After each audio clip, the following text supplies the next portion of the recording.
2, 3, 4. Run up your engines! Okay, now here is an interesting problem. This is a 2013 Ford Focus with that dual clutch transmission that has problems. Now you look at the car overall, it's a nice looking car. It's all red and shiny, got a nice style to it. As per usual on these, the transmission's going out. Now when we look under the hood, there's the engine and the transmission's down in there. Transmission's shifting poorly. When I scan it, it's got a bunch of codes. I road tested it, did some bi-directional testing with my fancy scan tool. I can tell this thing needs the transmission overhauled. Now the customer tried a solenoid on the transmission. I told him it probably wouldn't fix it. It didn't fix anything. They're just poorly built transmissions. Now Ford knew this, as lawyers found internal Ford documents showing that they knew they were bad transmissions, but they just sold them and made them for years anyways. That's why they came out with an initial deal that they were going to fix the transmissions for free or reimburse the owners that already paid to have the transmission fixed out of their pocket. They were going to pay them for that. But I told my customer, take it to Ford, see if they'll fix the transmission for free. And they know they had problems. They said they were going to. But of course, what did they say? No, we're not going to fix it for free. It's got too many miles on it. I see this all the time with manufacturers. They extend a warranty, but they don't really extend it all that much. To give you a comparable one, I had a BMW X3 the other day, and the timing chain was going out on it, which cost a fortune on the BMW, thousands and thousands of dollars, and if you don't fix it, the engine blows up. Well, BMW extended the warranty to 70,000 miles. Guess what? They all break at 80, 90, 100,000 miles. I guess BMW just studied and thought, well, they usually don't break until well after 70,000, so we'll extend the warranty to 70. They didn't extend it to 100 or 120, just 70. So most of the ones that I see break, they break after 70. So basically, the warranty is kind of a joke, ripping off their own customers. Well, so in the case of Ford, they're not going to fix it for free. And the money that it costs to actually do it would be kind of absurd in a car like this. So I did a little research, and it turns out that March 6, 2020, a federal judge approved class action lawsuit. Ford agreed that they will pay up to $22,000 back to buy back these cars from the people who own them. Now, these cover cars made from 2011 to 2016. This is a 2013, so it's covered. So I told my customer, get back to the Ford dealer. Tell them, you gotta buy this thing back. You got the suit, you're gonna buy him back. And what becomes of that? Well, as usual, the devil's in the details. They offered him $2,000. The reason they say $22,000, I'm assuming, is because that's the highest price one. This particular one was $19,900 when it was new. They're just kind of lowballing people. Now, my customer here wasn't being greedy. He just bought it for $3,500. And you can see it's a nice looking car. He just wanted $3,500 back. It wasn't like he was asking $22,000 and he was greedy.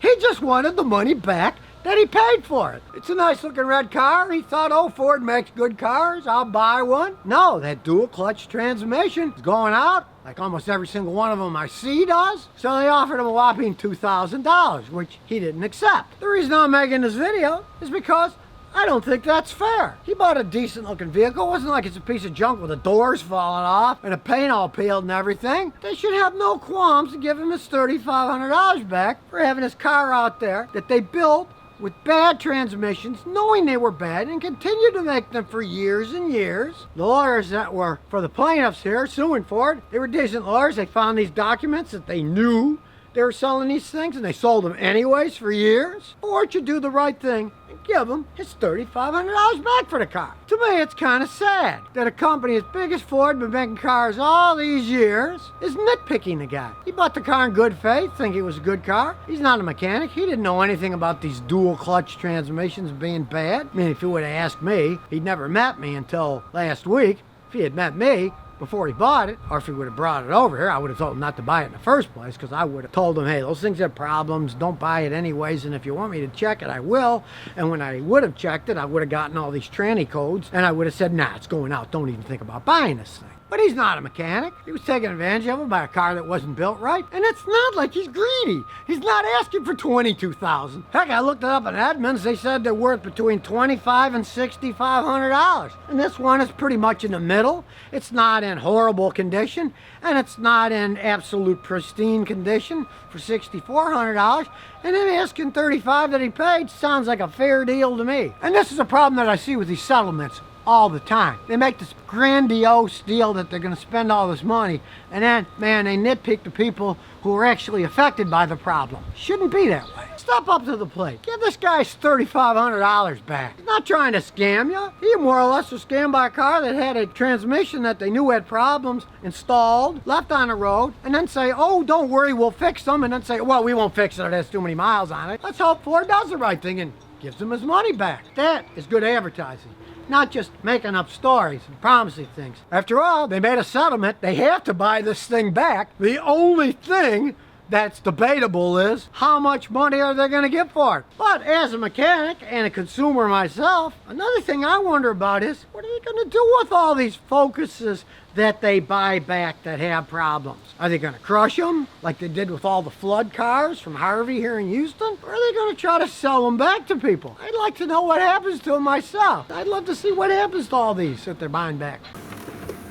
And here's some bonus questions and answers. Cooper Versetti says, I'm looking to buy this as a first car, but I want your opinion. It's a used 2005 Chevy Malibu at a used car lot.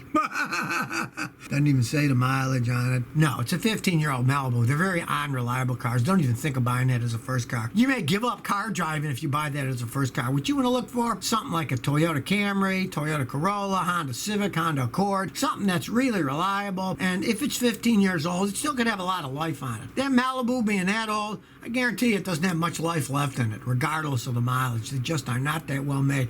The transmissions always go out on those things. Then you're looking at $3,500 to $4,500 to fix it correctly with a really professional mechanic who knows what he's doing, or getting a factory rebuilt one. Run away from that Malibu. Don't run towards it. Vakayo says, I recently bought a 2011 Honda Civic Coupe from a mechanic who fixes accident cars and sells them at a low price. My reservoir is empty in a coolant. I filled it, and then when it was empty, there's no signs of any leaks. I asked the mechanic, and he said, that's not important. It's just a reservoir. Well, let me tell you something. Don't listen to that guy. You should have never bought a vehicle that he bought that had problems and fixed it up and sold it to you cheap. And he's lying to you, too.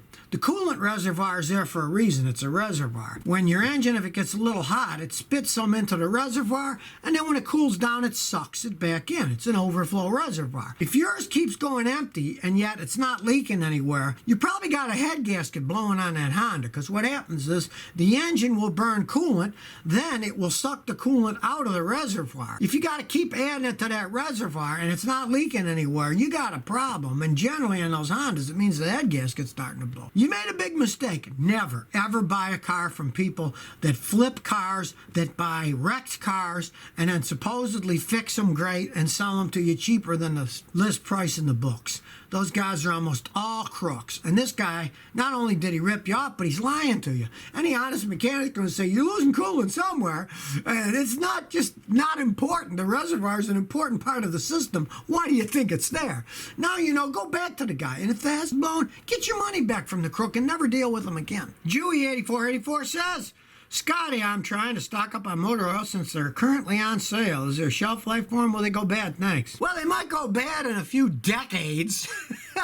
They're oil, they're sealed, you know. I mean, realize what the oil's sitting in the earth for millions of years under there, so pretty well made, and they're in a sealed container. They're generally good for a really long time. Sometimes some of the stuff might settle if they've been sitting there years, so you'd shake it up before you'd pour it in. That you don't have to worry about. Gasoline, yeah, 6 months is about it for a gasoline lifespan. But for engine oil, yeah, go ahead and buy a bunch and save some money. Who knows? You know, the price is pretty low now with stuff going on. Might keep going down or it might go back up again. And if it's cheap enough now, go ahead and buy a bunch of it. You got room to store it. B. Schaefer says, I got a Mustang. The clutch pedal pops when I press it. Those have those crazy geared clutch pedals with this plastic crap in it and then a cable that goes to the transmission. And that means you need to replace the whole assembly. It's breaking down. You have that creak, that's the cable and the assembly breaking. Replace everything.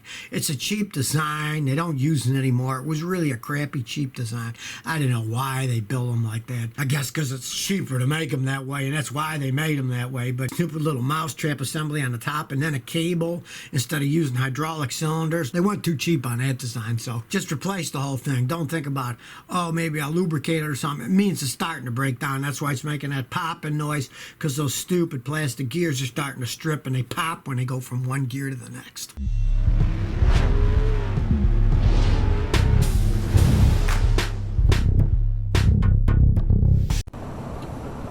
So if you never want to miss another one of my new car repair videos, remember to ring that bell.